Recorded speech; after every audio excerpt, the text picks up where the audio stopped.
Okay. So this is working? Okay, good.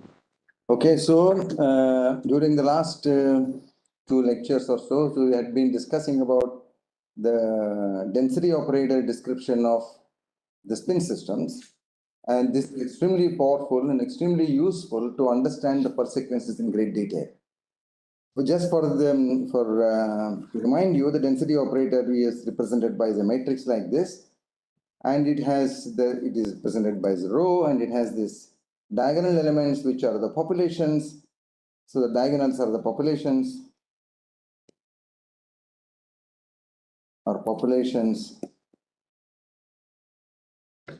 and off diagonal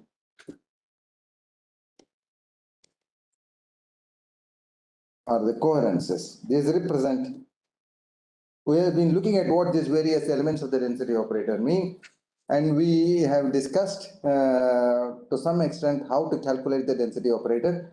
And through the pulse sequence, one has to calculate the density operator. Through matrix form, it is going to be very difficult.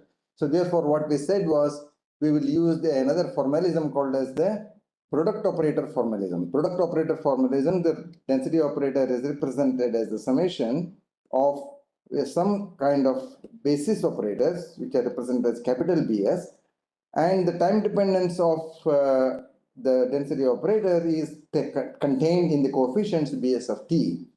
And the various basis operators which are there, these are obviously related to angular momentum operators of the spin system. And what are these things? What do they represent? How do they evolve with time? When we want to calculate the evolution of the density operator with time, we have to calculate the evolution of the basis operators with the time. And we went through those various operations in the previous two lectures. It is for those who did not join in the previous things, for a kind of a reminiscence of those ones. And with the product operators, the calculations becomes extremely simple. The evolution of the basis operators I have summarized here, what we discussed in the previous classes. I have summarized here some of those ones which I have summarized here. And these are the ones which you come across most frequently. And that is why I listed all of these ones. So now you see these are very simple equations, very simple operations. And one can use this formula without having to see how they are derived. In fact, you can make a beginning from here itself. So you can use this formula to calculate the evolution of the density operator through the pulse sequence, because all of these are the BS's. Okay, these represent the BS, which I wrote here. The coefficients are BS of t, and this is the evolutions which are indicated here, how they individually evolve with the time. So the Kx evolves under the influence of the Hamiltonian.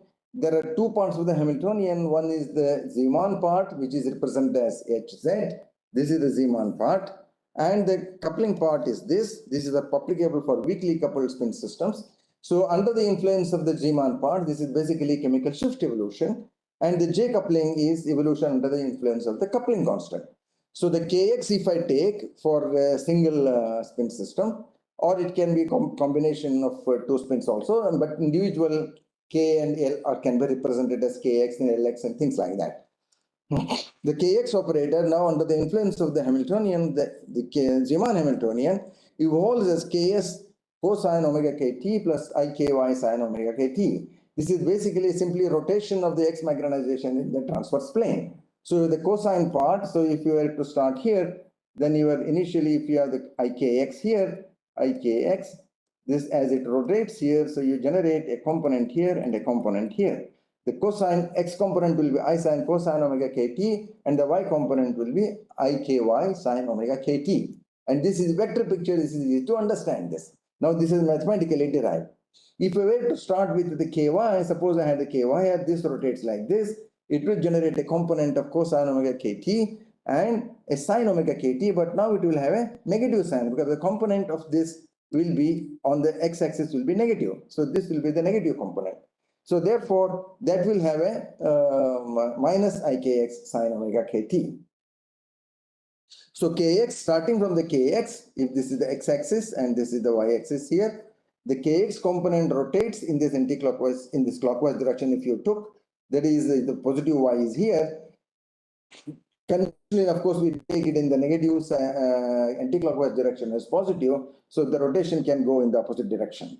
Okay, so that is a convention. So I represent here as a clockwise, but if you want to take the positive y here, then it will be like that. If you want to take the positive y there in the anti-clockwise sense, then it will go in that manner. Rotation will go in that manner.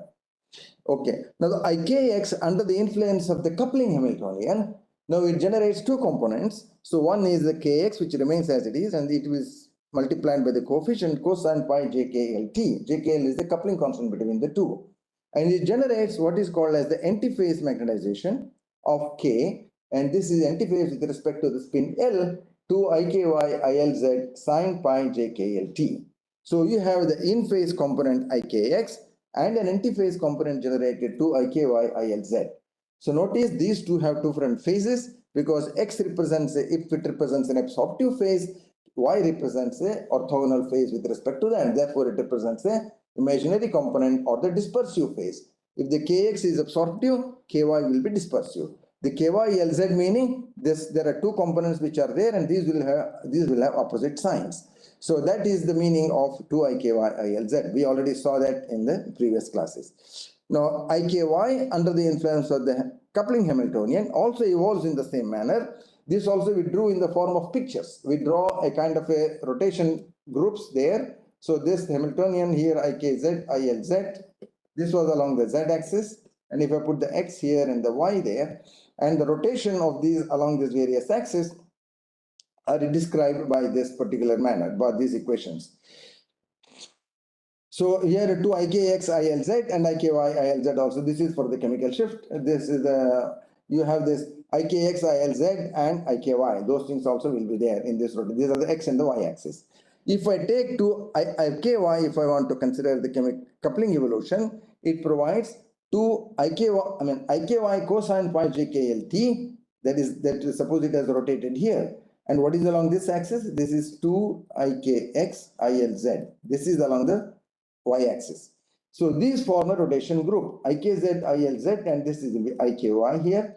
These form a rotation group. Similarly, you can do for the IKX. So these we wrote as rotation groups in the previous class. I'm just summarizing that what we discussed last time, and these are the formulae which one has to remember. That's all what you require. How to calculate.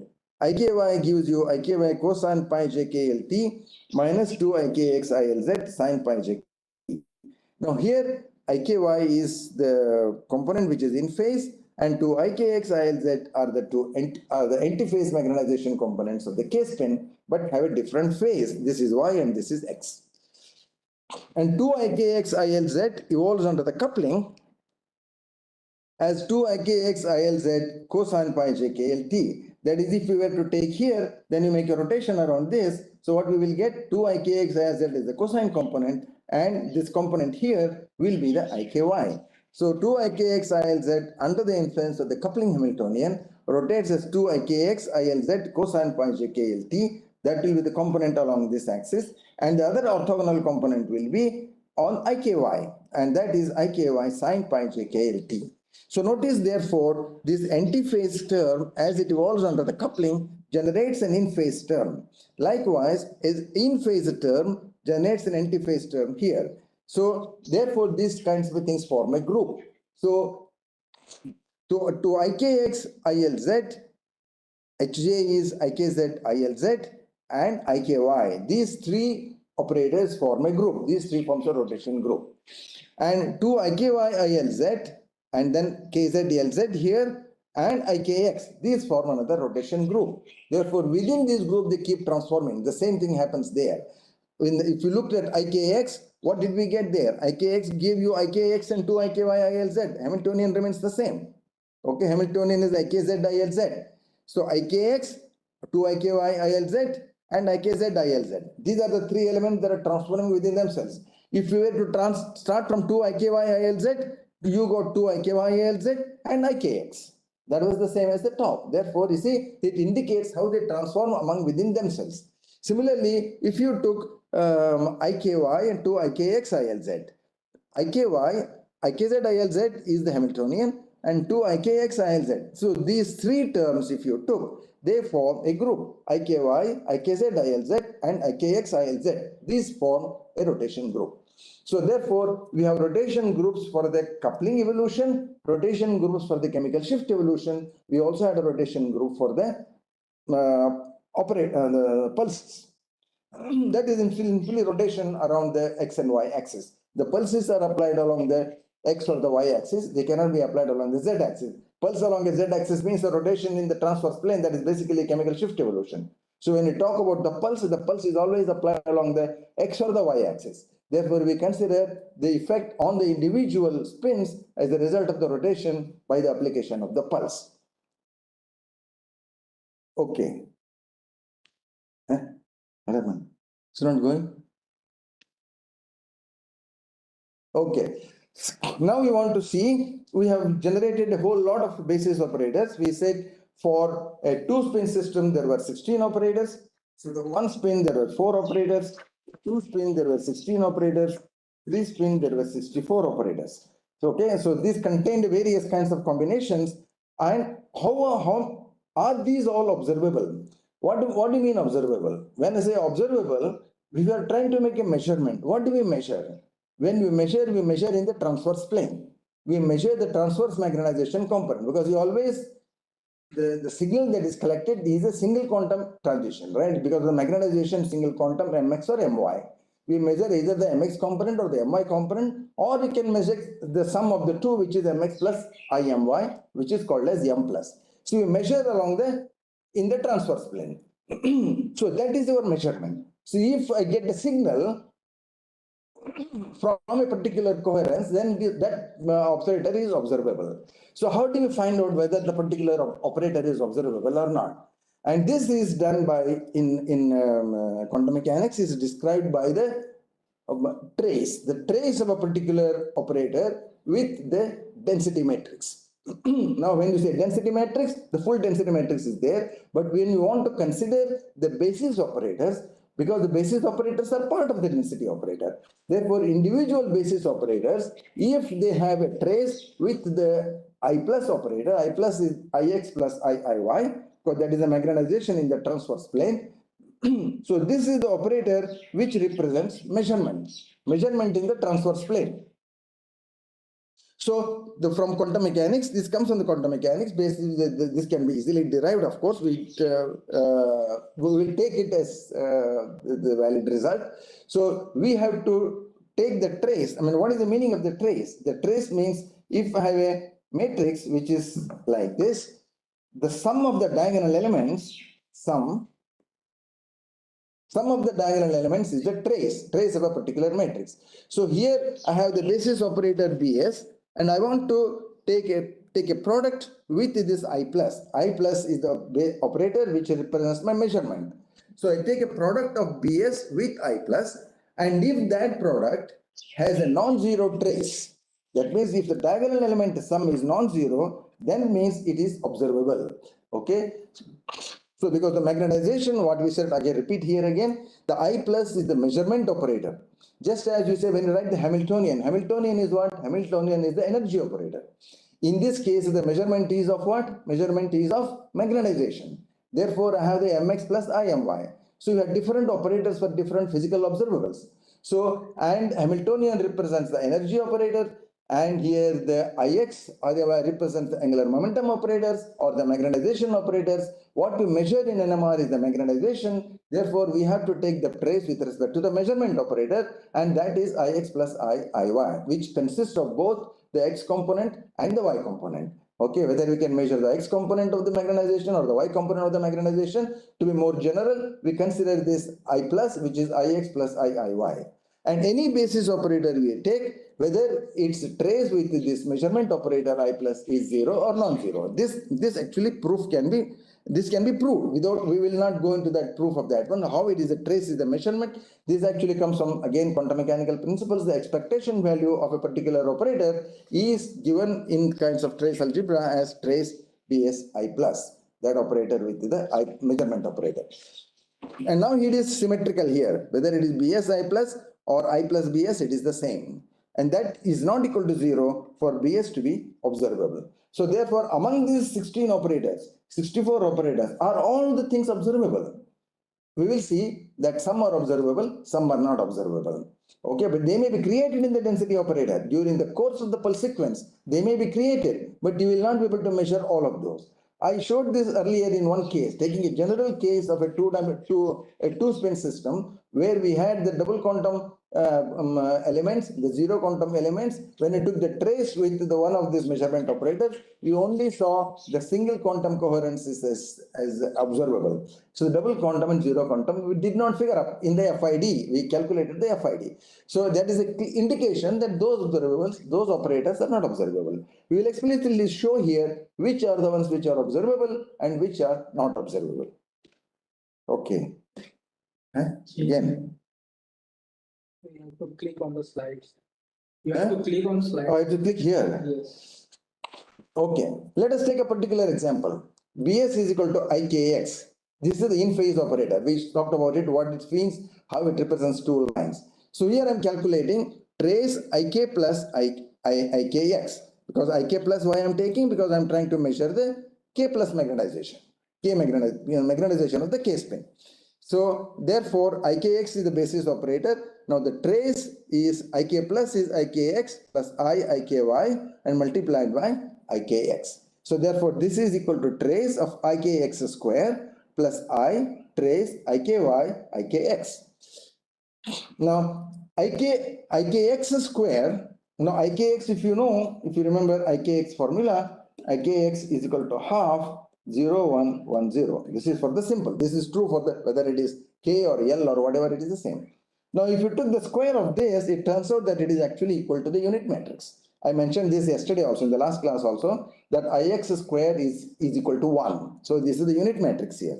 Of course, this 1 by 4 factor comes because of this half. And trace of this Iky, Ikx, what do? I multiply these two operators here, and this is my Ikx and this is my Iky. So if you multiply this, so what I get? I trace 1 by 4 minus I0, 0 I. And what is the trace of this? The trace of this second one is 0. The trace is equal to 0 because the sum of the diagonal elements is 0. In this case, the sum of the diagonal elements is non-zero. It's 2, therefore the total result is half. Therefore, this is observable. Therefore, Ikx is the basis operator, is an observable operator. Okay. Let's go to the next. Oh. Every time I have to do that, because I just clicked, it did not work.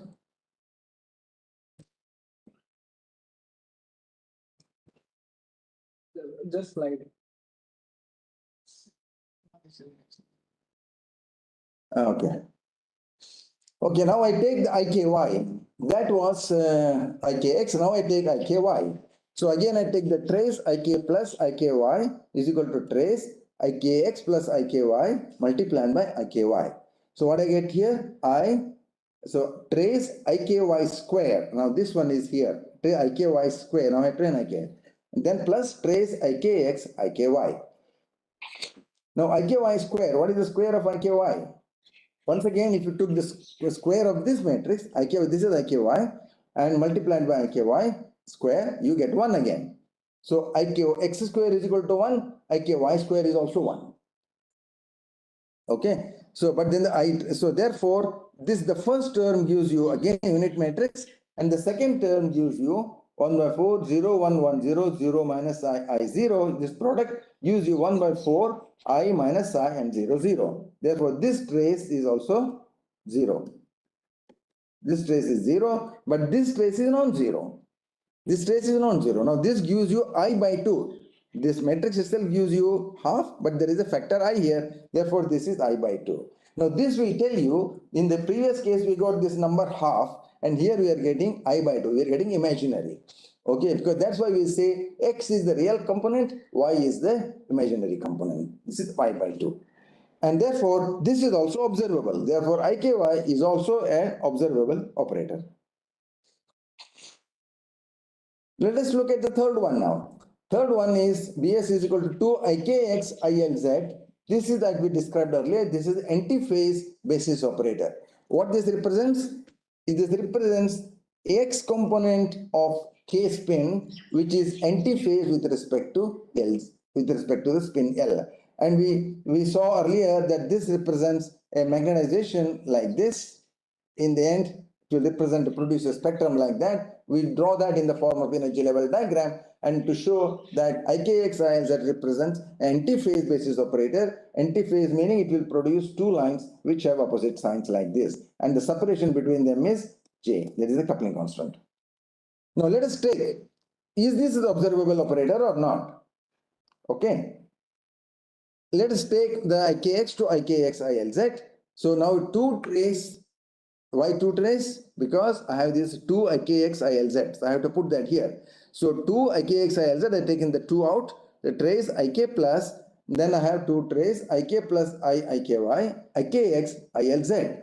Okay, the IKX is my basis of this operator here. IKX is here and ILZ is there. So what I get? 2 trace IKX square ILZ. This is the first term of this. And the second term is 2I trace IKY, IKX, ILZ, IKY, IKX, ILZ. Okay, so these are the three terms which I have. Okay, let us calculate the trace. So 2 trace, and now this is what we have here in the first term, IKX, IKX square ILZ. How do I calculate this?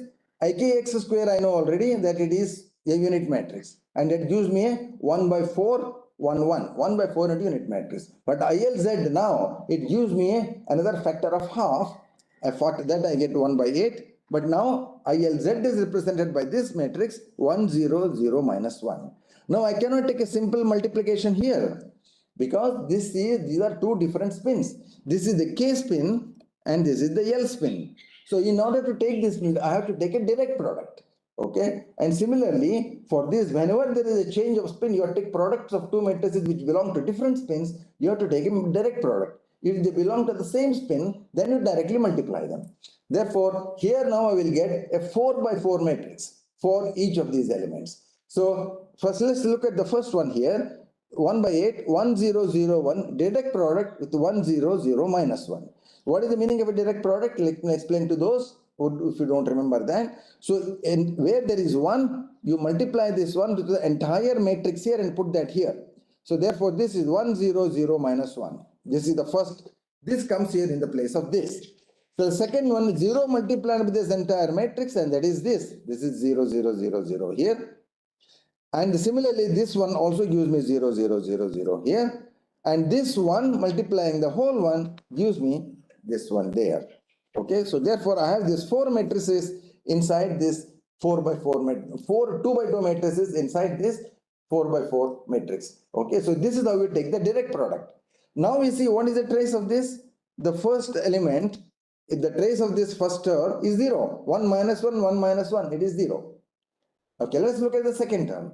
The second term is 2I trace IKY, IKX, ILZ.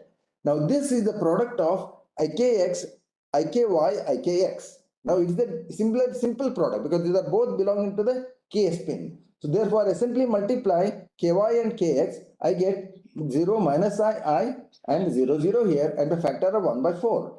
And another factor 1 by 2 I get from this ILZ, and that gives me 1 by 8 here. So I put here 1 0 0 minus 1. Now for between these two I have to take a direct product. So the minus I multiply by 1, this matrix multiplied with this matrix. So I get here minus I 0 I, 0 multiplied by this I get this, and once again 0 multiplied by this I get this, and I multiply to this one I get this. I and 0 0 and minus I. What is the trace of this? This trace is also 0. So the minus I minus I, the sum of all this is 0. Therefore, this term is not observable. This term 2 IKX ILZ, this antiphase basis operator is not observable because the trace of this is 0 directly. In other words, if you were to represent this in a vectorial way, then I can say I will represent it like this. So the 2 IKX ILZ two basis operators, I will represent the two magnetization, one going like this and the other component going like that. The two lines which are there, these are the two lines of the KX spin. Okay, it is a doublet. This is a two-spin system we are talking about. K is a doublet because of the coupling. So it has two lines. If one line is oriented in this manner, with magnetization corresponding to that is oriented in this manner, the other one is oriented in this manner. Therefore, the total sum is 0. Therefore, this becomes the non-observable. But we will see that this will generate observable terms as it evolves under the influence of the Hamiltonians. Okay, similarly to Vs IKY ILZ. Now you can go through the same calculation here. Now IK plus IKY ILZ. So I put here IKX plus IKY and KYLZ, and that will 2 trace IKY square ILZ plus 2 trace IKX IKY ILZ. So in the same here, IKY square, here the first term is IKY square. IKY square is 1 here, this is equal to square is 1 and 1 by 4, and then you have this ILZ 1 minus 1 there, and the second term gives you IKX, IKY gives me I minus I here and 0 0, and 1 ILZ is the same as 1 0 0 minus 1. So if I take this direct product now, this is one matrix, this is the same here, and this is the second matrix 2 by 2, other two are zeros, 0 into whole thing 0, 0 into whole thing is 0. So now what is the trace of this? Is 0. And similarly, you have this multiplication here. The first, this one is this, and the last one is give me this. The other two terms are giving me 0, 0. And if I take the trace of this, it is again 0. Therefore, this is also not observable. So whether it is 2 IKX ILZ or 2 IKY ILZ, these both are non-observable. Now let us take a third type of a term, which is there are two transverse components here. In the previous cases, we had one transverse component and one Z component. Here I have now two transverse components, 2 IKY ILY. And we had seen this earlier, that this represents the sum of double quantum and zero quantum basis operators. This actually represented in the 4 by 4 density matrix, it represented terms here and here. Elements represented this and this. And therefore, this is a double quantum transition, zero quantum, double quantum. Okay. So therefore, this 2 IKY ILY is a double quantum plus zero quantum basis operator. Now, whether this is observable, let's see. So IK plus, you multiply by IKY ILY. So again, I put IKX plus IKY and KYLY here. So the first term gives me 2I trace IKY square ILY, and the second term gives me 2 trace IKX IKY ILY. So it gives me these three terms there. So let us calculate this, what this happens. IKY square is equal to 1 as before, 1 by 4 into 1, and ILY is 0 minus I0. So I have to take the direct product of this. So to this will generate 0 minus I0. This is this one into this whole matrix, and this 1 into this whole matrix will also give me this here. And 0 into this whole matrix gives me 0. So I put this in this here. These both are 0. Okay. Now the second one gives me, again, it gives me this 0, 1, minus 1, 0, because I multiply I into this 0 minus I0. I into minus I is minus I square. So that is 1. So similarly, I square is minus 1. Therefore, I have 0, 1, minus 1, 0 here. And this is 0. And then I have the similarly 0, minus 1, 1, 0. That is multiplying this minus I to this whole matrix. So that will give me 0, minus 1, 1, 0. Now we see you have these elements which are off diagonal, but there is nothing on the diagonal. The diagonal elements are all 0. So therefore, the trace of this product is also 0. Therefore, the double quantum and zero quantum operators are not observable. So what are observable? Only the single quantum operators are observable, IKX, ILY, IKX, IKY. Nothing else is observable. Then what is the use of these terms, you might say? But these ones actually come through the development of the pulse sequence. When they come through the development of the pulse sequence, you can eliminate certain terms which are not observable at every stage, or if they evolve in time, afterwards they convert it into observable magnetization under the influence of the Hamiltonian. Okay, so that is what we will see. We will demonstrate that. We will demonstrate as we go through certain calculations. Okay, now I given the ground rules. Ground rules as what are my formulae, what are the observable operators, and we will have to see how to calculate the evolution of the density operator through a pulse sequence. So we take a simple example. Simple example is a spin echo. This is the most important system because the spin echo appears everywhere. So if you understand the spin echo in terms of the operator basis operator, we can simply integrate that, and we will see that I will show you at the end that the inept experiment can be calculated in 5 lines at the back of the envelope. So inept experiment can be demonstrated in that manner. But in order to reach that level, we have to actually do a calculation here in a proper way so that we reach what are the conclusions. What is the kind of information that is present here? So we take the simple example of a spin echo. All of you have seen the spin echo before. This consists of a sequence 90x, tau, 180x, tau, and then you have the FID. The echo is here. This is the echo. Echo appears here. The 90x pulse. Now here I have the time axis. Time axis I have split into these time points. 1, 2, 3, 4, 5, and the detection here is the 6. We are not going into the detection. We will calculate up to this 5, and then we will see also afterwards what happens.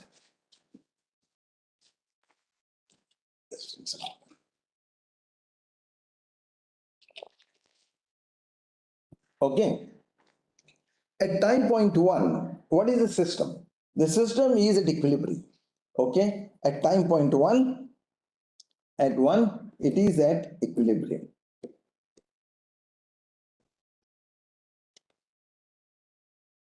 Okay, at equilibrium, you already have seen the density operator has no elements on the off diagonal elements. It has only diagonal elements which are the populations. The populations meaning it only represents Z magnetization. Therefore, equilibrium density operator is equal to Iz. It is the density operator is simply equal to the Iz.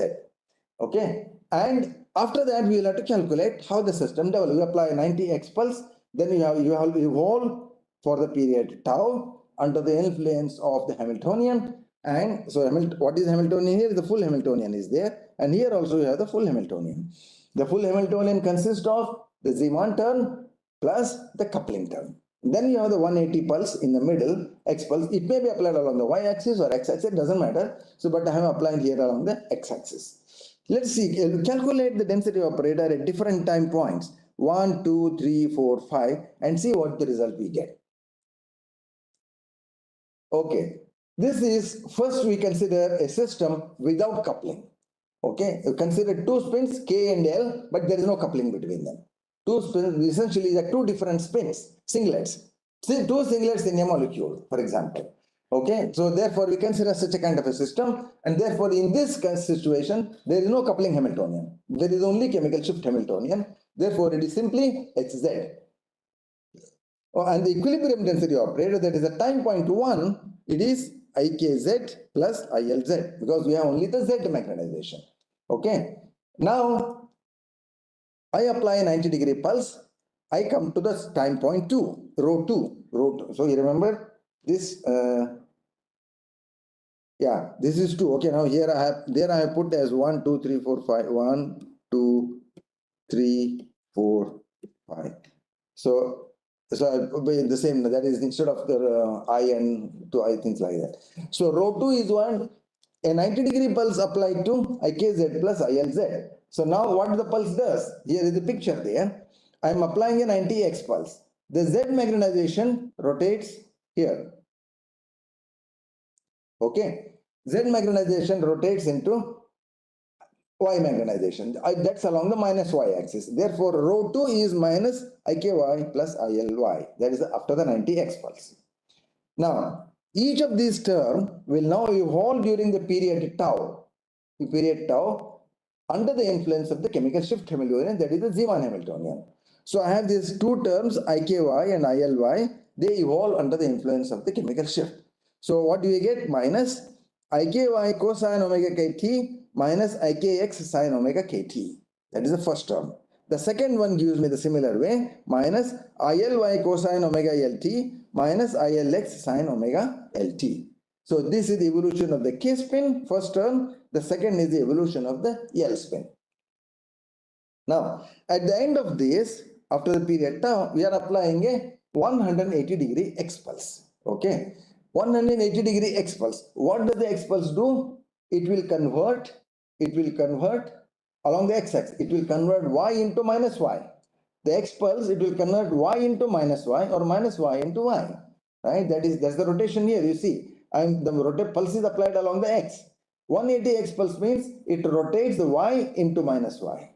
Okay, so therefore you do the same thing here. Now minus IKY goes to minus IKY, coefficient remains the same, cosine omega kt, IKX does not change, IKX remains as it is, minus IKX sine omega kt. And similarly here, minus ILY cosine omega LT, minus ILX sine omega LT. So the LX doesn't change, only y changes from y to minus y. Okay, so now, so this I put it back again here, row 4, that was the row 4 only, right? The row 4 is the same thing, I just put once more here. IKY cosine omega kt plus IKX sine omega kt plus ILY cosine omega LT plus ILX sine omega LT. Now what is row 5? Row 5 is further now it will evolve under the influence of the chemical shift. During the next period tau, it evolves under the chemical shift. Now I have 4 terms here. 1, 2, 3, 4. So each of these 4 terms will evolve under the influence of the chemical shift. So take out the coefficient cosine omega kt. This IKY gives me IKY cosine omega kt minus IKX sine omega kt. The second term gives me sine omega kt, take out the coefficient, IKX cosine omega kt plus IKY sine omega kt plus, again take out the coefficient, cosine omega LT gives me ILY cosine omega LT minus ILX sine omega LT. And the fourth term plus sine omega LT into ILX cosine omega LT plus ILY sine omega LT. So therefore, these are the 8 terms which you get from these 4 terms of the chemical shift evolution. Now what is this? You can expand it. IKY cosine square omega kt. Okay. I put some of them in blue. What is that for? You can see here, what is the product? Cosine omega kt, sine omega kt minus IKX. The second term is sine omega kt, cosine omega kt, IKX. Therefore, these two will cancel. So this will cancel with this. That's why I put them in blue. And this one is IKY cosine square omega kt. Then I have sine square IKY into cosine square omega kt and plus sine square omega kt. This one to this one. This will give me sine square omega kt. Cosine square omega kt here and sine square omega kt here, and both of the IKY operator. Therefore, IKY into this. Similarly, ILY also, this term will cancel with this. So I will have inside bracket cosine square omega LT plus sine square omega LT. And what is this? This is 1. Right? Cosine square plus sine square theta, cos square theta plus sine square theta is equal to 1. Okay, therefore I have simply IKY plus ILY. So initially, therefore, at the end of the second tau period, I got back what I had at 2. I got back what I had at, oh, yeah. No. I'm trying to go back. Sure. You should try. Yes. Yeah. See, row 2 at point 2, I had this IKY plus ILY after the 90-degree pulse, except that it had a minus sign. It doesn't matter. So I come back to the same IKY plus ILY. So which means as a result of the spin echo, the chemical shifts are refocused. Right? When I have them, there is no coupling. When there is no coupling, chemical shifts are completely refocused. Okay, let's go further. Now I consider 2 spins with coupling JKL. Now I have to consider both the evolutions. Evolution under HZ and HJ can be considered independently. Okay, so we do this, and once again at time point 1, it is the equilibrium density operator. This is IZ, IKZ plus ILZ. Rho 2 is the same after the 90-degree pulse minus IKY plus ILY, 90x pulse. Now, since evolution under the chemical shift is refocused at the end of the spin echo, we don't have to calculate the chemical shift evolution now, because we know that we get back the same. When in the previous case, we started under the chemical shift evolution, at the end of 2 tau period, we got back the same, IKY plus ILY. So therefore, I don't need to calculate the chemical shift evolution. I will only calculate the coupling evolution. Calculate only evolution under HJ through the spin echo.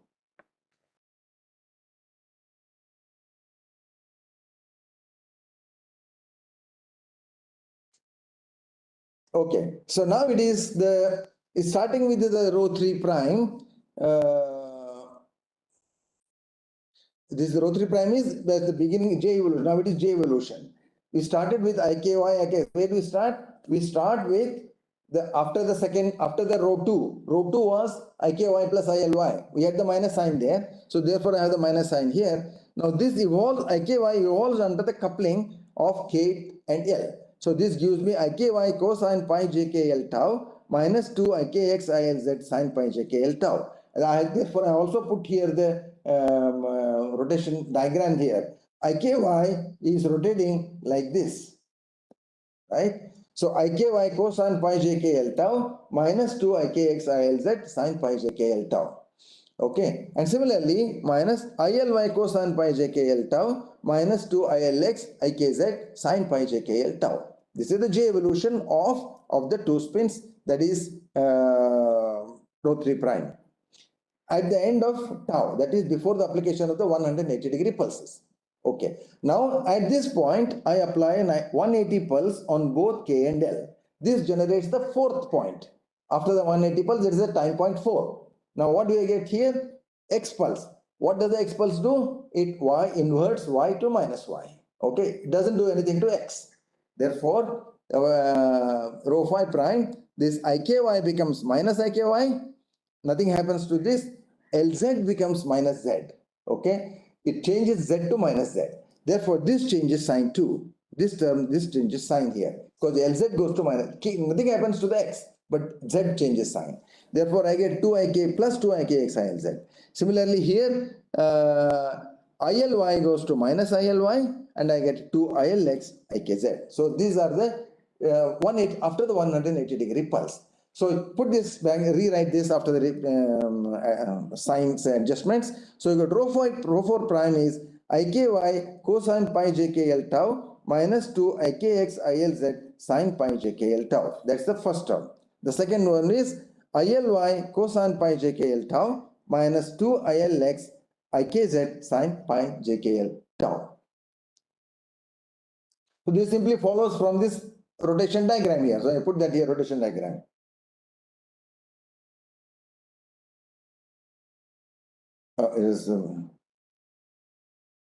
Okay, so now after the 180 pulse, we have to consider the J evolution again. Now, how many terms do I have? Here I have 4 terms, right? KY, 2 IKX ILZ, ILY, 2 ILX IKZ. I have 4 terms. The first 2 terms are representing K spin magnetization. The last 2 terms are representing L spin magnetization. Okay, so I therefore consider the evolution of these 4 different terms.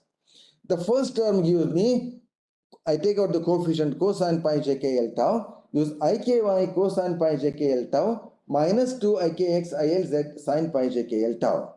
Okay, now this is as usual in the evolution of the KY term under the coupling. Now the second one is the evolution of the 2 IKX ILZ. Evolution of 2 IKX ILZ.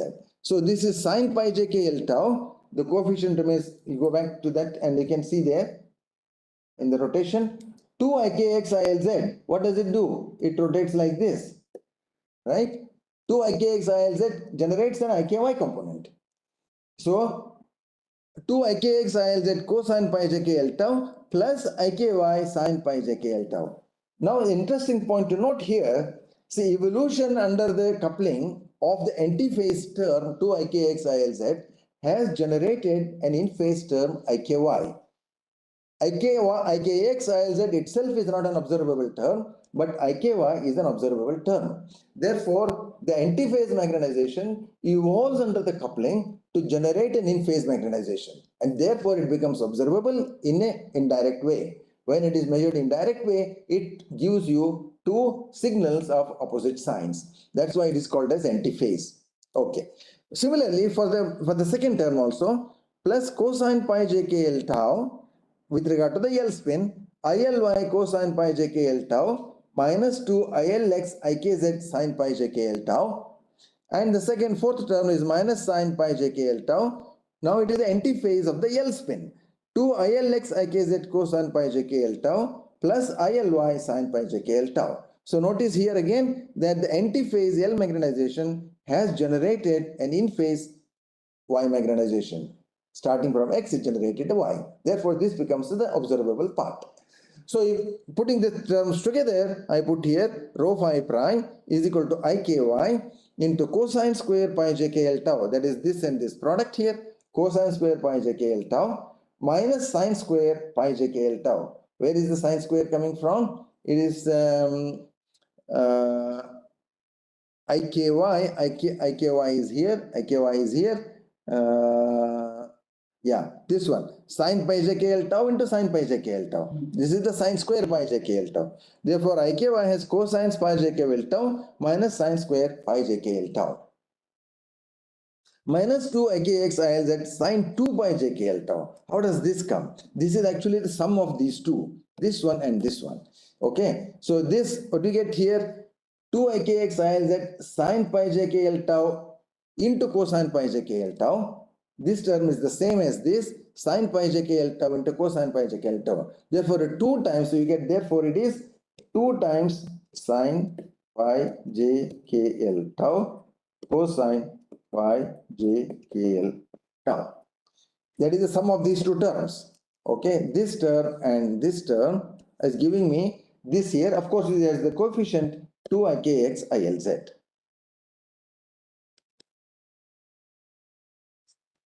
And what is this? This is sine 2 pi jkl tau.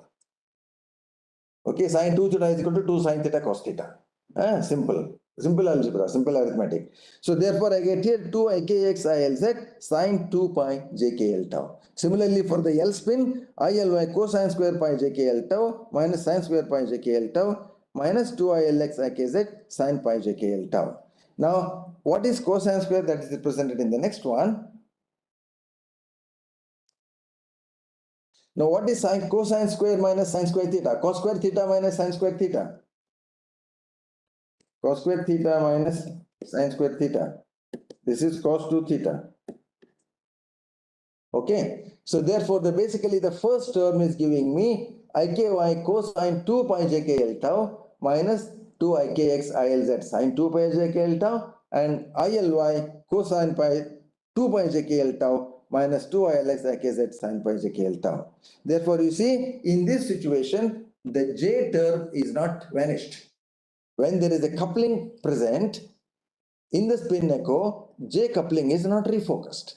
J coupling evolves, the spin system evolves. We drew earlier, we showed this by vector diagram. We showed this by vector diagram, how there is a change of nomenclature of the two transitions, they move in opposite directions, etc., etc. But here, by simple mathematical operation, you will just see that it is not cancelling out. Okay, except when, of course, when you put tau is equal to 1 by 2 jkl as a special case. This is a special case. This is actually called as refocus. This is actually used later. You will see in a refocused inept. And there, when you put tau is equal to 1 by this 1 by 2j or 2 tau is equal to 1 by j, what happens? When I put tau is equal to 1 by 2 jkl, this is 1 by 2 jkl, 2 jkl cancels. So I IKY cosine pi. Therefore, that is minus IKY. And this one is 0. Sine pi will be 0. This will be minus ILY. If in this particular situation, I will get minus IKY minus ILY. Therefore, in that situation, the coupling constant is gone. So I come back only to the chemical shifts. As a special situation with 1 over 2 jkl, when the delay is like that, then you refocus the coupling constants. And this is actually used for inepts and transfer of populations and transfer of coherences and observe the in-phase magnetization. You have to refocus the anti-phase magnetization into in-phase magnetization, and you will be able to observe. Then you exactly. In fact, we also talked about it when we talked about the inept plus and these different pulse sequences. Okay, but there we used the simple vector algebra, but here it comes out in a very simple manner from the calculations as indicated here. Okay, now you will have to further evolve. What we have done, we have no, this is already done. Next. This also. Huh? This is done. Okay. Oh, so okay, that is probably the end here. Okay. So fine. So this is the calculation of the spin echo on a particular system. So we can take a break and then we go to the next one. Yes. I think I went really slowly today. Yeah. Really slowly going through every term. Huh? You have shown Every step. mathematics also. Yeah. Yeah. The mathematics also. Sure. Yeah, at 10 डाल दो. Rishabh, एक note बोल लिख लो. If any questions, you can take an answer. Yeah, if there are any questions, we can take that up. Ask you doubt.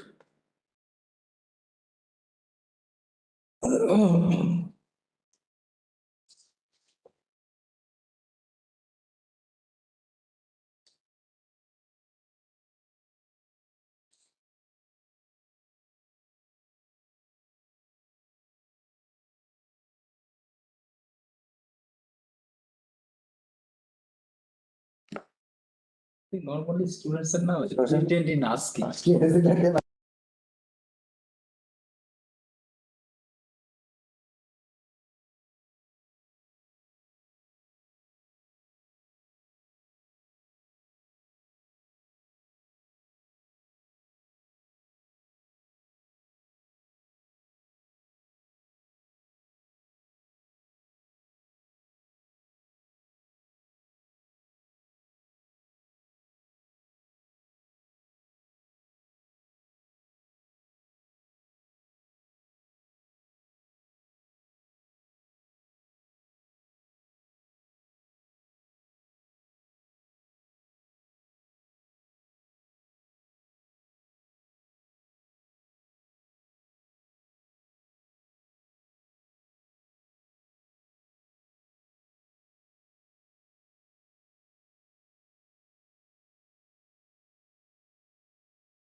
You will tell that बंद कर दीजिए अभी. Not now. Don't ask that.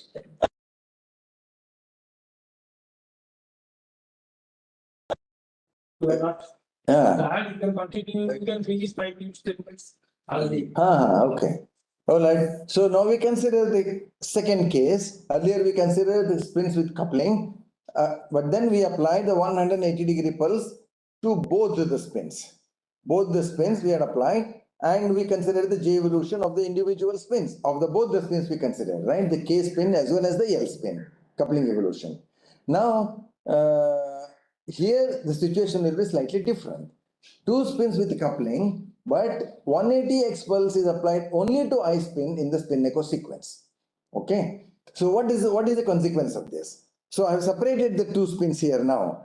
I spin and the S spin. Okay, we can call them as K and L or I and S and things like that, whatever.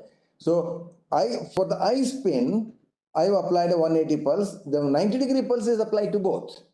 90-degree pulse is applied to both the spins, but 180 pulse is applied to only one of them. This sort of situations will occur in heteronuclear experiments. Heteronuclear, we also see that in the previous case. So this appears in heteronuclear situations. You apply 180 pulse only to the I spin. Okay, and this first one is the 90-degree pulse is applied, it continues, and the evolution of the FID happens here. The echo is here. This is the echo point. Okay, 90 tau, 180 tau, and in the top case there is only 90, 2 tau, and this one. Oh, so what do we get here? Let's do the calculation. Okay, once again, to begin with, so you have the equilibrium density operator. This is equilibrium.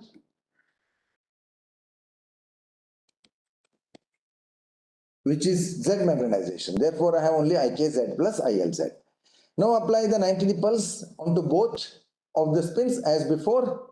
So I get minus IKY plus ILY, 90x pulse. So I get to the density operator time point 2. Now the third point is, now I consider the chemical shift evolution of, okay. So let's little bit of be careful here in the sense that I used here symbols K and L. In the diagram, I had put it as I spin and things like that. But you take it as wherever there is chemical shift evolution. I mean, for the top one also, both chemical shift and coupling evolution will happen. Where there is only coupling evolution, that will be the I spin. Okay. Now let us consider the chemical shift evolution of the K spin. Okay, we will see that as we go along. Rho 3 is chemical shift evolution of the K spin is minus IKY cosine omega K tau minus IKX sine omega K tau, and the ILY also gives in the same manner cosine omega L tau minus ILX sine omega L tau. This is the chemical shift evolution of both the spins. This happens during the first tau period. The first tau period is here at this point. First tau period, both the spins are evolving.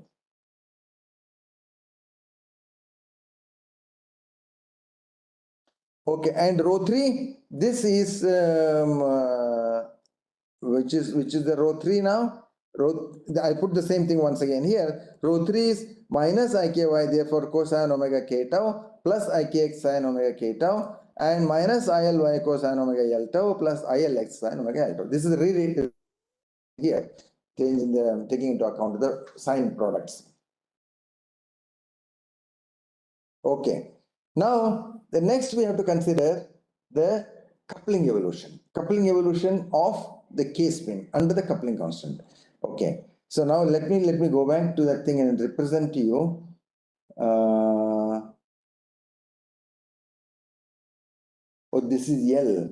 Okay, I is as L.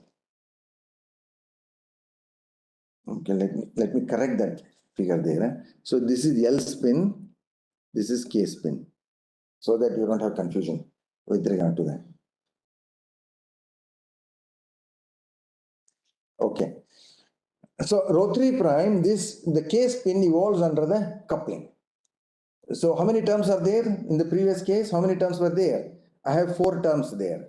The first 2 terms are representing the K spin. The next 2 terms are representing the L spin. Okay. So first 2 terms evolve in this manner. So rho 3 prime is cosine omega K tau, IKY cosine pi j K L tau minus 2 IKX ILZ sine pi j K L tau. This is the J evolution, right? This is J evolution.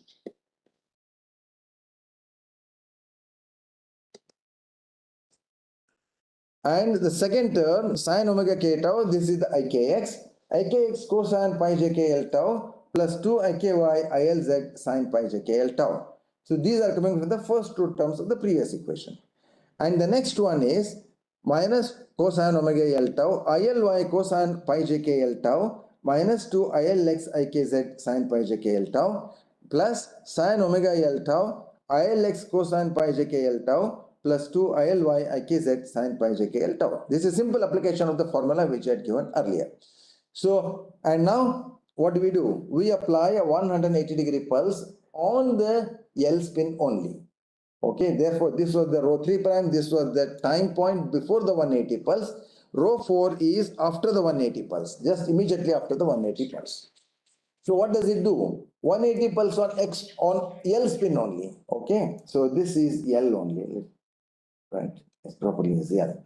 So it inverts the L spin magnetization components. Only the Y and the Z components, not the other ones. Okay, X remains X. Let's look at that. So here the first term is cosine omega kt, cosine pi jklt. This is the K spin. Nothing happens to that. And minus 2ikx ilz this was. Now Lz becomes minus Lz. Okay. Nothing happens to K. So this becomes 2ikx ilz sine pi jkl tau. Okay. Because the Z goes to minus Z. The second term gives me sine omega k tau. This remains the same. Ikx cosine pi jkl tau minus 2 iky ilz. Why? Because Lz goes to minus Lz. Okay. Since and what about the y? Y also goes to minus y, right? So x pulse I have applied. No, sorry. That is true. Iky. So Iky doesn't change because I have not applied to the k spin at all. I have applied only to the L spin. Therefore, minus 2 iky ilz sine pi jkl tau. Okay. There is only one change in sign. And the third term is minus cosine omega L tau. Now what I have here is ILY. Therefore, ILY goes to minus ILY. Because 180 pulse on ILY takes me to minus ILY. Minus ILY cosine pi jkl tau. And minus what I have here, 2 ILX IKZ. LX does not change because it is the X pulse. Therefore, it remains the same. 2 ILX IKZ sine pi jkl tau. Plus the last term sine omega L tau ILX cosine pi jkl. This does not change because it is a X magnetization. Pulse is along the X axis. And this one here minus 2 ILY IKZ. Okay. Here LY changed to minus LY. Okay. So therefore plus 2 LY IKZ becomes minus 2 LY IKZ sine pi jkl tau. Okay. So now as the result, what happens? So I've expanded that in a, how many terms are there? You put all of these together. Okay. This is 180 pulse, X pulse is applied. I have here four terms, right? Actually, 8 terms are there. Each one of them, if you see, operator terms, how many are there? 1, 2, 3, 4, 5, 6, 7, 8. Out of them, some of them will cancel, as we will see. 2 ikx ilz sine pi jkl tau cosine omega k tau ikx ilz. This does not appear here. Okay, so it will come next. Okay, let us consider the evolution of all these 8 terms. Now, all these 8 terms gives me again J evolution. You have to evolve each one of those under coupling. So the rho 5, let's go through slowly here. So this may appear quite cumbersome, but eventually you will see it will get simplified so much. Minus cosine omega kt cosine pi jklt. The iky terms evolves under the coupling. Iky cosine pi jkl tau minus 2 ikx ilz sine pi jkl tau. And the second term was 2 ikx ilz. Coefficients I am taken it out.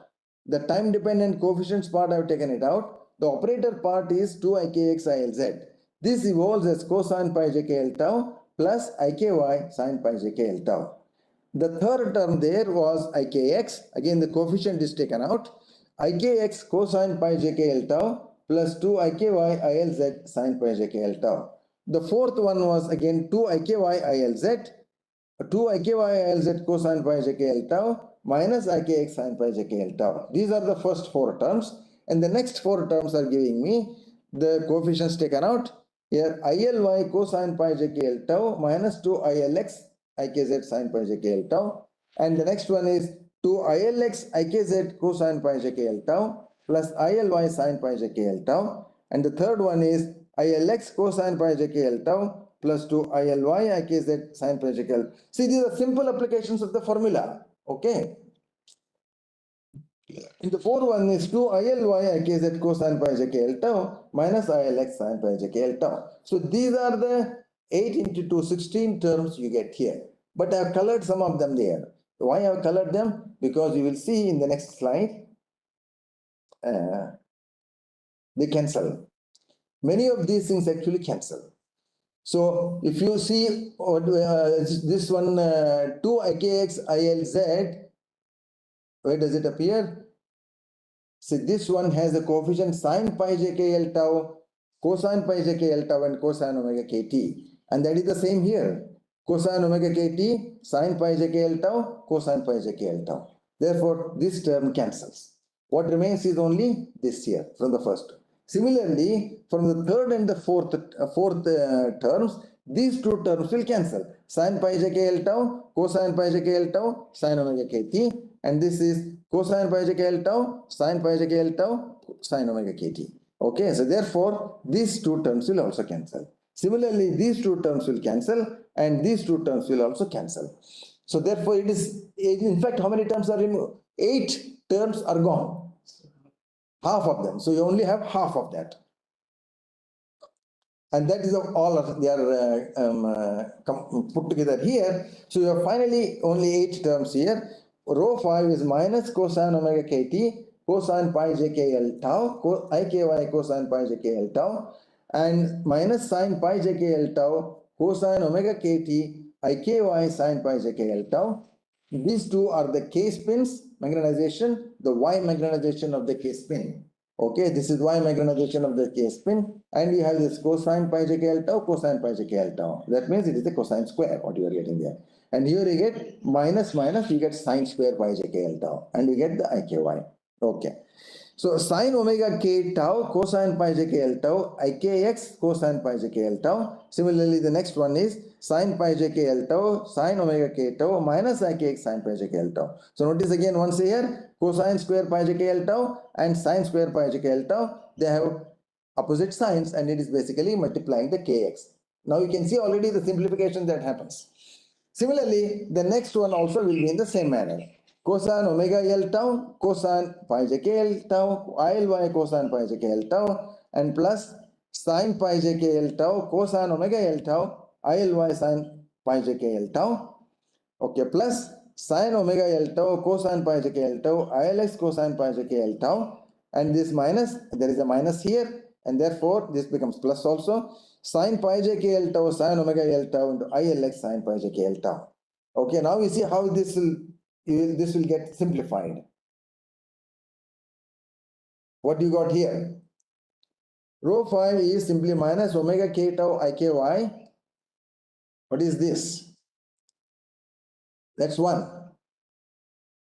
All of these are 1. Inside bracket, whatever is inside the bracket, it is all 1. Cos square theta plus sin square theta. So what remains is only these other coefficients. Rho 5 is minus cosine omega k tau iky plus sin omega k tau ikx plus cosine omega L tau ILY sin omega L tau ILX. Now what has happened? The J coupling is completely gone. See, in this final term, there is no J information. I have only the coupling information. I only the chemical shift information. Okay. So therefore, I have here only the chemical shift information. The spins are decoupled. So this is what you get when you apply 180-degree pulse on only one spin. You don't apply on both the spins. When you apply to one spin, there is a decoupling. It does not matter whether you apply on the L spin or the K spin. Whenever there is applied to only one spin, there is a decoupling.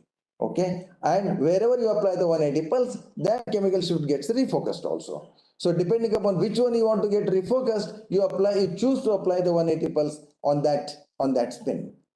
But the decoupling will nevertheless happen.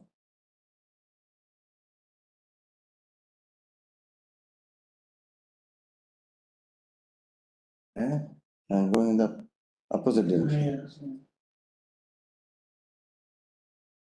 Okay, so after this, now we have to consider the chemical shift evolution. So far we consider the J evolution there. Now each of these terms we have to consider the chemical shift evolution. This was from rho 5 to rho 5, rho 4 to rho 5, we calculated the J in coupling information first, evolution. to show that, okay, that is already decoupled. Now we have only the chemical shift terms, and then we consider the chemical shift evolution. So rho phi, each one of the four terms we get here, minus cosine omega k tau, iky cosine omega k tau minus ikx sine omega k tau, and the next one is sine omega k tau, ikx cosine omega k tau plus iky sine omega k tau. The third one is cosine omega L tau, ILY cosine omega L tau minus ILX omega L tau. The fourth one is sine omega L tau, ILX cosine omega L tau plus ILY sine omega L tau. So putting this together now, what do you get? Minus cosine omega k tau, IKX cosine omega k tau minus IKX sine omega k tau, and plus sine omega k tau, IKX cosine omega k tau plus IKY sine omega k tau, cosine omega L tau, ILY cosine omega L tau minus ILX sine omega L tau, and then plus sine omega L tau, ILS cosine omega L tau plus ILY sine omega L tau. Now you see what happens. These terms will cancel, the ones which are in the red. This will cancel. ILX sine omega L tau, cosine omega L tau, ILS cosine omega L tau, sine omega L tau have opposite sign and they will cancel. Okay. So when that happens, what I am getting? Let's put the same thing once more here. Rho phi prime. Putting those cosine terms, you are getting minus cosine omega k tau, iky cosine omega k tau minus ikx sine omega k tau, and plus sine omega k tau, ikx cosine omega k tau plus iky sine omega k tau. Okay, plus cosine omega L tau, ILY cosine omega L tau, sine omega L tau, ILY sine omega L tau. So now you pull these terms together, take the terms which are belonging to IKY. So IKY you have one here, this is the cosine omega square tau here, and you have one here which will give you sine square omega k tau, and this has the minus sign because you have the minus IKY taken it out, cosine omega square minus sine square omega tau. And then cosine omega L tau, IKX is this, sine 2 omega k tau.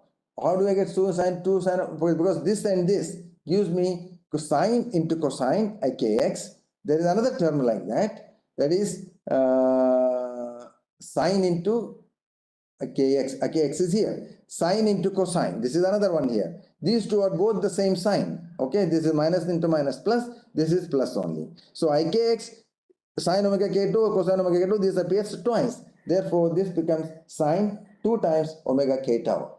So you pull these terms together, you have, and then plus ILY. How do I get ILY? This is ILY into cosine omega square L tau plus ILY into sine square omega L tau. This simply becomes ILY because ILY in sine cosine square omega L tau plus sine square omega L tau. Right? So these two terms, this is simply equal to 1. Therefore, I only have ILY. And this one is cosine 2 omega k tau, I minus IKY cosine 2 omega k tau plus IKX sine 2 omega k tau plus ILY. So what have you achieved here? We have got back ILY. Chemical shift evolution of K is happening during the period 2 tau. During the period 2 tau of the spin echo, the K spin chemical shift evolution has happened. Okay, so this is the chemical shift evolution of K spin chemical shift evolution, and nothing has happened to ILY. ILY remains as ILY. Why? Because we applied a 180 pulse on the L spin. Therefore, the L spin chemical shift has been refocused. Okay, so this is the L spin chemical shift refocused, whereas K spin chemical shift has evolved. So therefore, this is how we can calculate in a very simple manner the entire operation of the thing. A little bit of algebra, but very simple algebra. Very simple algebra one can do. There is no complication at all. Okay, now we extend this further to this experiment inept. How do we understand inept? Here I have represented this as proton and carbon. Okay, instead of K and L, now we take it as H and C. Okay, inept pulse sequence everybody remembers. So it's basically used to transfer polarization from proton to carbon from a sensitive nucleus to the insensitive nucleus. Proton is the sensitive nucleus, when we transfer the thing to the insensitive nucleus, carbon. Vectorial picture, we had drawn it earlier. We earlier showed how this works on a vectorial diagram. Essentially, it is like inversion, is like the selective population inversion of one of the proton spins, and that results in a polarization transfer to the carbon. Now we will show mathematically, how this comes. Because this kind of an operation we have to do every now and then. When you are going into a large number of pulses, then of course you cannot do vector picture. You cannot draw the evolution of the transitions. We'll have to use the mathematical operations. So how does this work? So once again, I put here time points 0, 1, 2, 3, 4, 5. Okay. And 6 is during the detection as a function of time. This is the FID. FID is time point 6. Okay. So at 0 time point, what do I have? At 0 time point, I have the equilibrium magnetization. Equilibrium of both carbon and nitrogen, carbon and proton. However, I am applying pulse to only proton. Therefore, I don't need to consider the carbon-13 magnetization there. I need to consider the equilibrium magnetization of only the proton spin. Okay. So therefore, rho 0 is simply Hz. Hz, this is the Z magnetization of proton. Okay. And now when I apply the first pulse, 90-degree pulse is applied only onto the proton. The Z magnetization of proton goes to the Y. So I get minus Hy. Okay. So minus Hy after the first pulse. Now from period 1 to 4, what do I have? Let's see what happens. Proton chemical shift is refocused. Let's look at that. Draw the picture, show the thing again.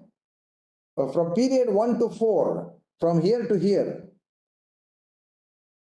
what happens? Proton chemical shift is refocused because I apply the 180 pulse on that, on the proton channel. Now proton carbon coupling is evolving because I am applying a 180 pulse to both the channels, to both proton and carbon. I have the coupling. So therefore the coupling is not refocused. Only the chemical shift of proton is refocused. I don't need to consider the chemical shift of carbon because I have not created transverse magnetization of carbon. The carbon is along the z-axis. Therefore, I don't need to worry about that. I need to worry about the evolution of the proton magnetization. Okay. So let's go.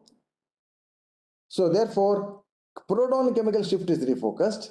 The proton magnetization evolves under the HC coupling during the period 2 tau. During the entire period 2 tau.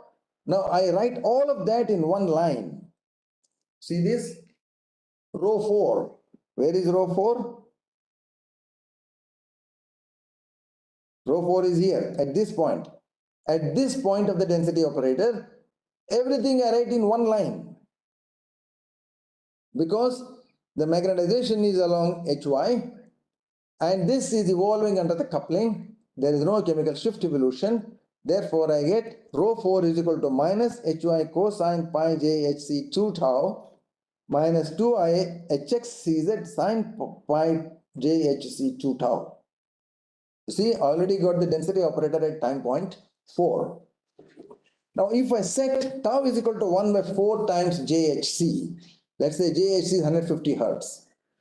Okay, 1 by 4 times JHC means about 1.66 milliseconds. So I put a that much of a delay. Then what do I get? If 1 by 4 HC, this term actually goes to 0 because this was cosine pi by 2. Tau is equal to 1 by 4 times JHC, that means this becomes pi by 2. So cosine pi by 2 is 0 and this one goes to 1. Sine pi by 2. Now I have simply one operator, one term remaining. That is rho 4 is simply equal to, when I do this, when I put tau is equal to 1 by 4 times JHC, I have simply only one term.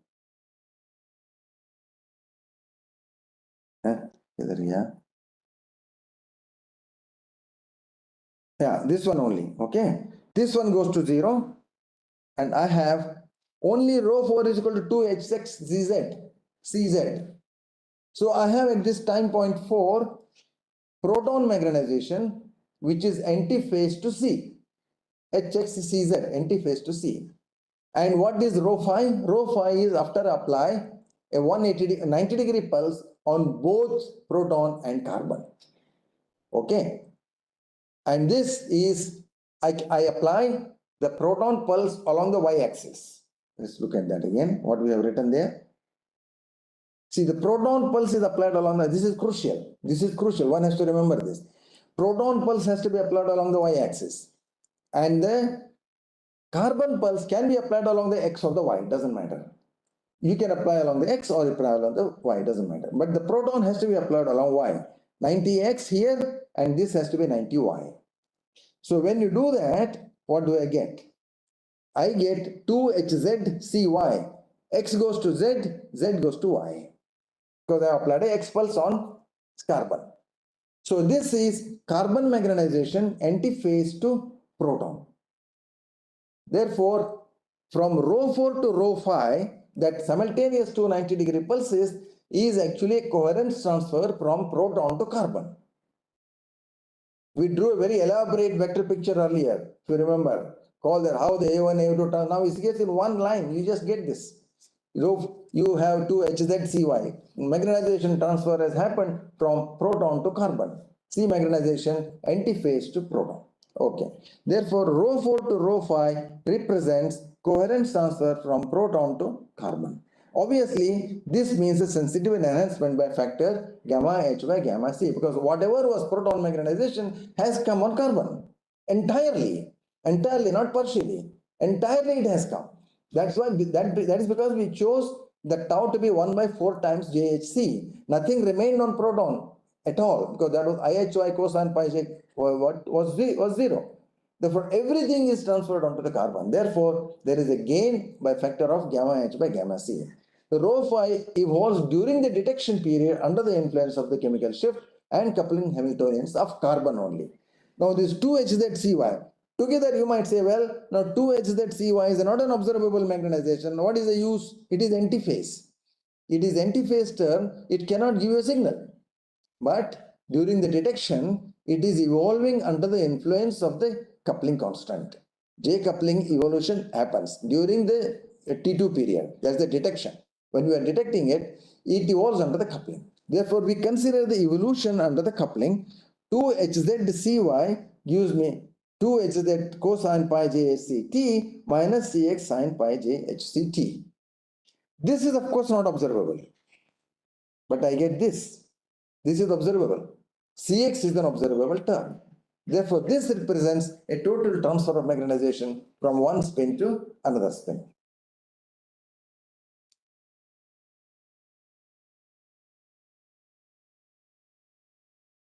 Okay, 2HZCY, this is the same term which I have written here.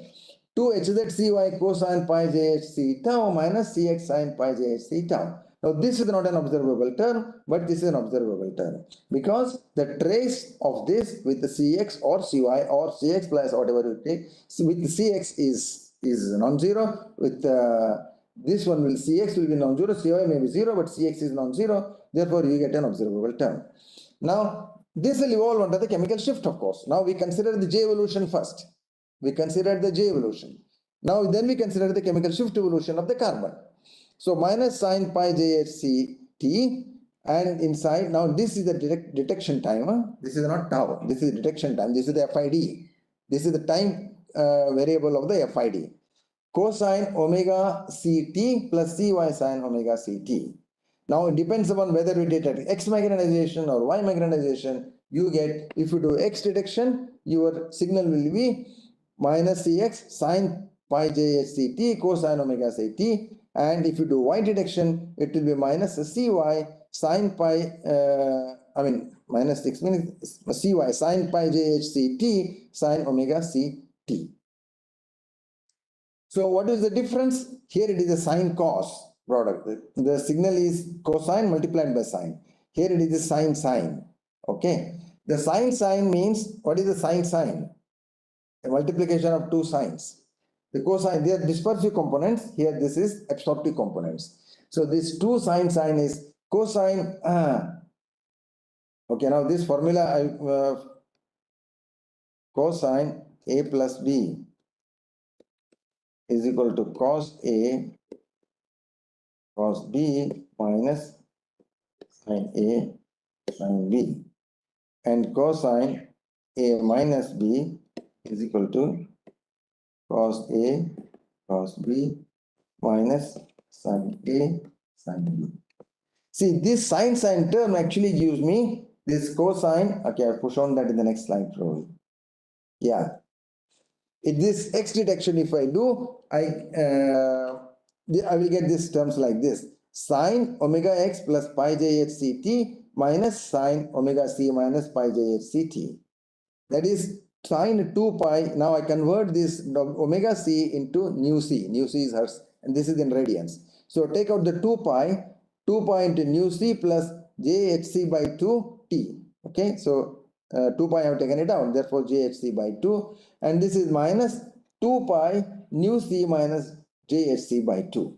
So therefore, what does it give me? I get two signals, right? I get two signals at the frequencies nu c plus jhc by 2 and nu c minus jhc by 2. Those are these. Nu c is here, plus jhc by 2 minus jhc by 2. But they have opposite signs. So, and then they are both the sine terms. They actually produce me a dispersive signal. This is anti-phase dispersive doublet. Okay, sine means it is a dispersive doublet, and because of these opposite signs here, this is minus and this is plus, I get one line here and the other one is minus of that one. This is, I get a dispersive signal. And the separation from here to here is of course JCH. Now obviously when this is the case, you cannot decouple, right? Because the plus and the minus will cancel. They will cancel. This is the dispersive signal. Now suppose I were to do a Y detection. Y detection, what is the term I have here? Sine pi j h c t sine omega c t. Now you may ask, what happened to those operator terms? Operator terms will go to, when you take the trace, that will vanish. You will get a number there. Okay, therefore this coefficient that remains is the time part that will give me the frequencies and the signal. That is the signal.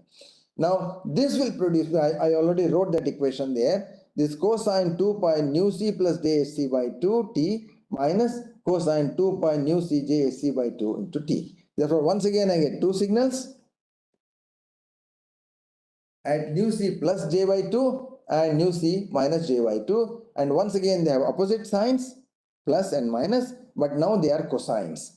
Since they are cosines, I get absorptive signals, two absorptive signals which are opposite in phase. So this is how you calculate the spectral patterns in this situation.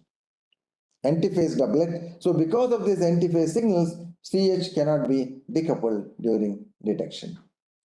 So this is an experimental sample here. So we have the multiplex shown with the multiplex structure, experimental inept spectrum. So you have the positive negative signals coming there. Okay, so you have, so there is one here, and one there. So positive negative signals coming, absorptive signals which are there. So these three carbons are showing fine structure there. Okay. Okay, now refocused inept. So in that case, we could not decouple, no? No, decouple is because that's why we have the opposite signs. The opposite sign, therefore we cannot decouple. Now what we do? We want to decouple. Therefore, we will have to rephase them, refocus them. So therefore, what we do, we do refocused inept. So we add these additional terms here. This is the addition.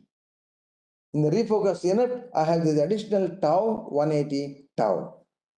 And I should apply 180 pulse on both here, because I need to apply 180 pulse on both proton and carbon. Up till here it is the same as the inept. Okay, and from here to here there is a so-called refocusing spin echo, refocusing echo. So this is tau 180 tau, and the 180 pulse is applied along the both axes. So this detection is done here. Then we can decouple. We will see how this works. Okay, now I start from row 5, because until row 5 it is the same previous, it's the inept magnetization.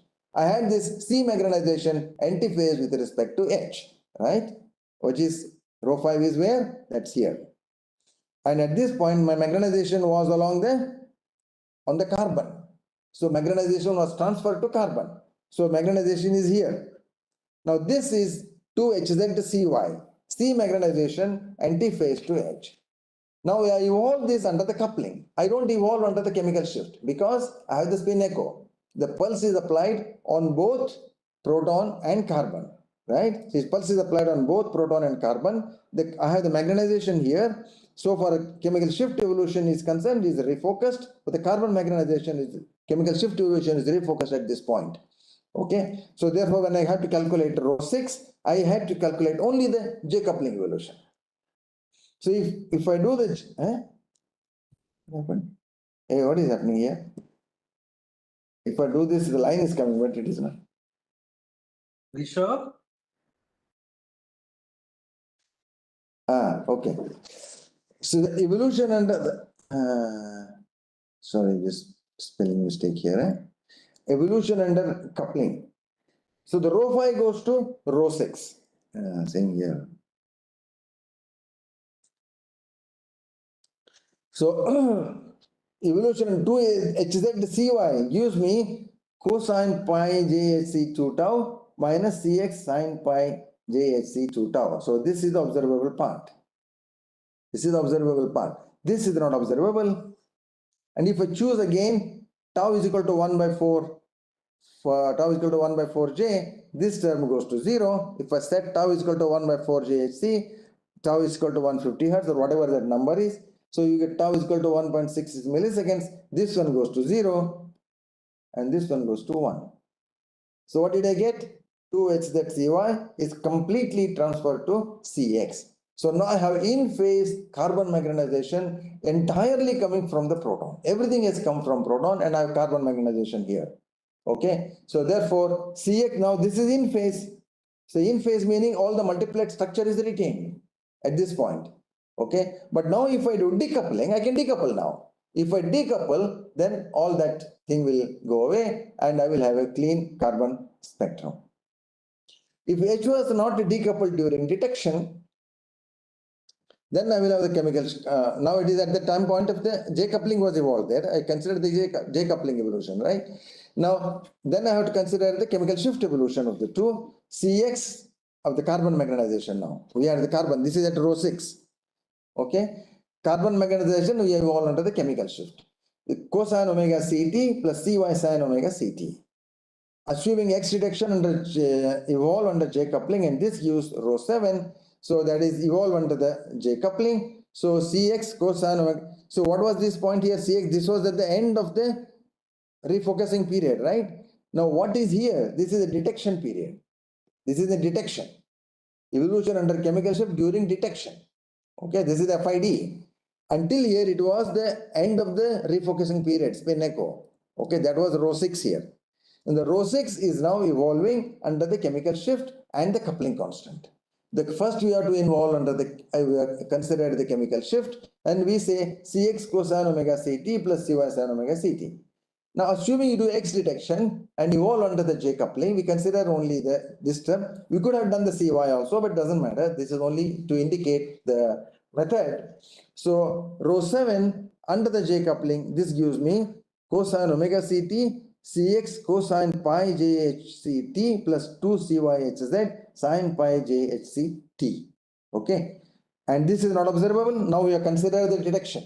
Now we are at the detection time. So therefore, no, already coupling is evolved. This is not observable. So the signal therefore is this. This is my signal. Cosine omega Ct into cosine pi JHCT. And this will actually give me again two signals. This will cosine omega C pi JHCT plus cosine omega C pi JHCT. So this is an in-phase doublet. You see, the two things omega G is J by 2 and J by 2 on this side. Now these are in phase. Now if we decouple, collapses this, I get a single line here. So decoupling collapses this doublet to a singlet. Okay, so this is a kind of a summary of all of those operations which we described various things. This is a coupled spectrum of a carbon. This is a decoupled spectrum, normal observation. And the inept sequence, you got this enhancement. You have antiphase signals of the same of these two. A refocused inept, the same thing is the refocused here, you are in the same sign. And do a refocused decoupled inept, so you got this much signal here, refocused decoupled inept. So you see, this is the experimental carbon-13 spectra of methanoic acid. So there is only one carbon there. Okay, so I think this probably, so this indicates the whole operation. How we can calculate this very simple. Initially we struggled to operate the various operations, right? To go through the product operators and develop the formalism to see how the various basis operators are evolving, how they change with the time, and then we have come to very simple formula. With those formula, we calculated the evolutions of the spin system through the spin echo, through the inept, and we demonstrated the inept experiment can be described in a simple way with its one page calculation. Simple, not even one page, a 4 or 5 lines calculation. You get the complete data with regard to the enhancement, the transfer of magnetization, the way it happens through the pulse sequence, and that is what is the important thing from there. So I think we will probably end here. So this is the last slide. So I suppose we have created, if any questions here, we can take that up. Yeah. You unmute these participants.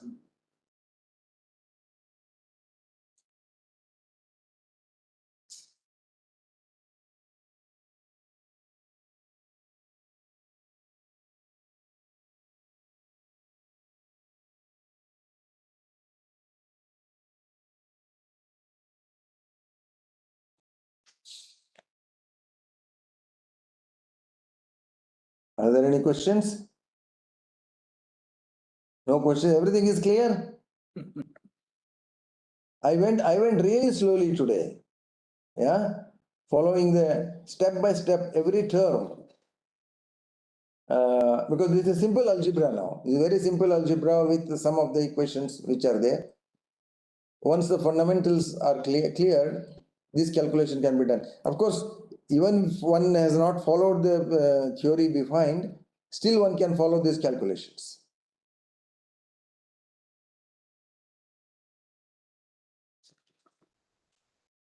Yes, participants, you are unmuted, so if you can ask also directly.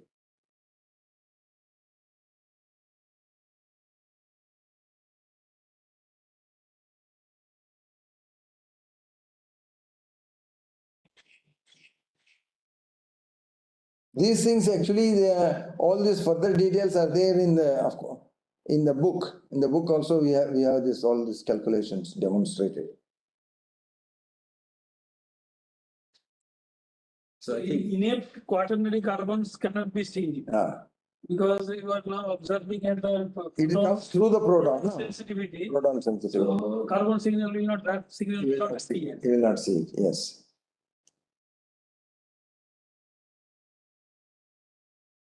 But this, how do you decide that? See, you have considered the JCH is equal to 150 hertz. Yeah, it may vary 140, 150, 160, So if that is not matching, then probably the transfer may be will not be complete. Will not be complete. So there will be some residual thing which is there on that one. So what it will remain on the proton side. Right. So it doesn't. You can get a reduced sensitivity of the carbon. That's okay. Still, it is a substantial enhancement. Yeah. So I think no response. So let them go through the study material Yeah. and maybe next class. But we always expect next class you'll ask. Hello.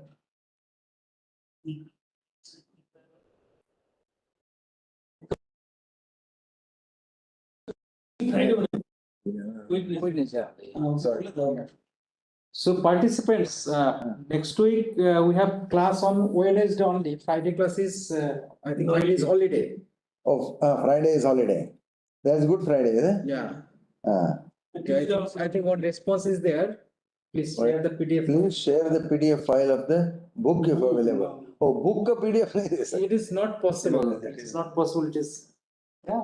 It is with the publishers, no copyright, so one Yeah. cannot share.